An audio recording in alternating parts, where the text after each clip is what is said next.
ఉమ్మడి కడప జిల్లాలో తెలుగు తమ్ముళ్లు జన సైనికుల మధ్య జరిగిన సమావేశం అంతర్గతంగా రచ్చకు దారితీస్తోంది. సమావేశంలో సైలెంట్ గా ఉంటున్న నాయకులు టికెట్ల విషయంలో మాత్రం తమకంటే తమకు అంటూ ప్రచారం చేసుకుంటున్నారు. పొత్తుల్లో భాగంగా ఉమ్మడి కడప జిల్లాలో 2 స్థానాలు జనసేనకు ఇచ్చేలా 2 పార్టీల అధినేతలు ఒప్పందం కుదుర్చుకున్నట్లు సమాచారం. ఇంతకీ జిల్లాలో జనసేనకు నిజంగానే పట్టుందా? ఒకవేళ ఉంటే అవకాశం ఉన్న నియోజకవర్గాలు ఏంటి? కడప జిల్లాలో 2 పార్టీల మధ్య కాకరెప్పుతున్న ఆ 2 సీట్లను ఒకలుక్కేద్దాం.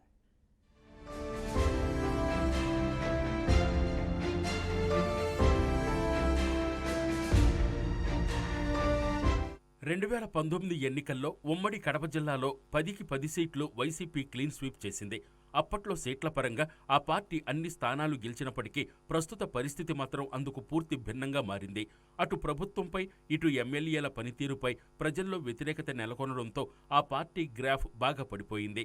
సిట్టింగ్ ఎమ్మెల్యేలపై ప్రభుత్వంపై ప్రజల్లో ఉన్న వ్యతిరేకతను తమకు అనుకూలంగా మార్చుకోవాలని ప్రధాన ప్రతిపక్షం టీడీపీ భావిస్తోంది. ఎన్నికల్లో విజయం ద్వారా ఎలాగైనా అధికారంలోకి రావడానికి టీడీపీ తీవ్రంగా శ్రమిస్తోంది.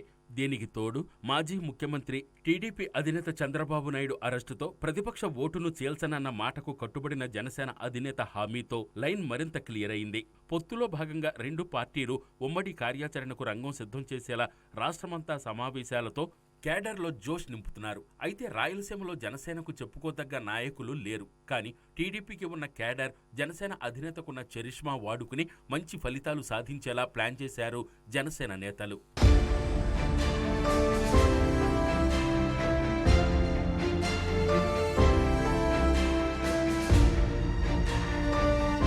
ఇక పొత్తుల విషయానికొస్తే ఉమ్మడి కడప జిల్లాలో 10 సీట్లలో 2ంటిని జనసేనకిచ్చే అవకాశం కనిపిస్తోంది. బలిజ సామాజిక వర్గాన్ని టార్గెట్ చేసి కడప పార్లమెంట్లో ఉన్న మైదుకూరు అసెంబ్లీ నియోజకవర్గం, రాజంపేట పార్లమెంటు పరిధిలోని రాజంపేట అసెంబ్లీ నియోజకవర్గాలు జనసేన పార్టీకి ఇస్తారనే టాక్ బాగా వినిపిస్తోంది. కానీ టీడీపీ జనసేన ఉమ్మడి సమావేశం తర్వాత కడప నగర నియోజకవర్గం, రాజంపేట లేదా రైల్వే కోడూరులో ఒకటి జనసేనకిస్తే గెలుపు అవకాశాలు ఎక్కువగా ఉంటాయని కేడర్ నుంచి వినిపిస్తున్న మాట. ముఖ్యంగా కడప నగరానికి వస్తే నాన్ లోకల్ అభ్యర్థి, ప్రస్తుత కడప టీడీపీ ఇన్ఛార్జ్ మాధవిరెడ్డికి టిక్కెట్ ఇస్తే 3 బలమైన సామాజిక వర్గాలు కలిసొచ్చేలా లేవు. ఇక ఇదే నియోజకవర్గం టిక్కెట్ ఆశిస్తున్న జనసేన నియోజకవర్గం ఇన్ఛార్జి శంకర శ్రీనివాస్కు టిక్కెట్ కేటాయిస్తే టీడీపీ కేడర్తో పాటు టీడీపీలోని అసంతృప్త వర్గం ఏకతాటిపైకొచ్చే అవకాశాలు కనిపిస్తున్నాయి.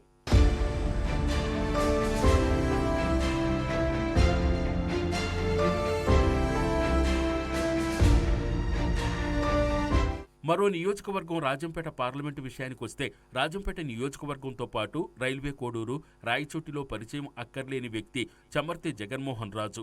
రాజంపేట అసెంబ్లీ నియోజకవర్గంలో రాజుల సామాజిక వర్గం బలంగా ఉండడం, పైగా పారిశ్రామికవేత్త కావడం పార్టీకి ప్లస్ అయ్యే అవకాశాలున్నాయి. అక్కడ జనసేనకు టిక్కెట్టు కేటాయించే అవకాశం ఎక్కువగా ఉంది.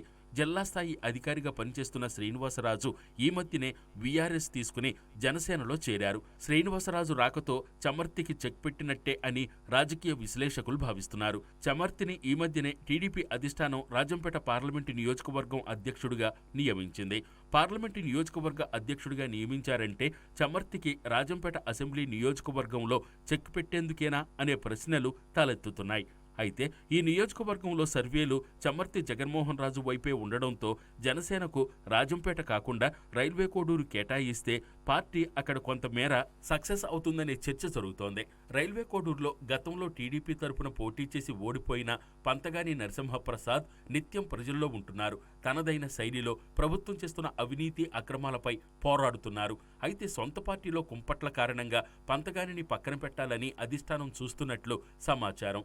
ఈ నేపథ్యంలో జనసేనకు టిక్కెట్టు కేటాయిస్తే అక్కడ కూడా టీడీపీ కేడర్ కలిసి పనిచేసే అవకాశాలు ఎక్కువగా కనిపిస్తున్నాయి.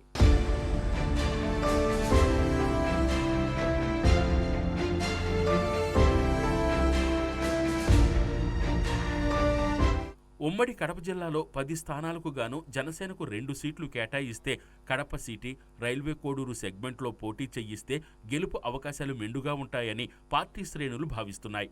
అయితే కడప నగర నియోజకవర్గం, రైల్వే కోడూరు నియోజకవర్గాలు జనసేనకు కేటాయిస్తారా, వేరే స్థానాలు కేటాయిస్తారా అనే చర్చ జరుగుతోంది. జనసేనకు అవకాశాలు మెండుగా ఉన్న కడప, రైల్వే కోడూరు నియోజకవర్గాలు కాకుండా మరో చోట ఆ పార్టీకి సీట్లు కేటాయిస్తే రాజకీయ సమీకరణాలు మళ్లీ మొదటకొచ్చే అవకాశం ఉంది. ఈ వ్యవహారం ఓ కొలిక్కి రావాలంటే టీడీపీ, జనసేన అధినేతలిద్దరూ టిక్కెట్లు ఫైనల్ చేసేదాకా ఆగాల్సిందే.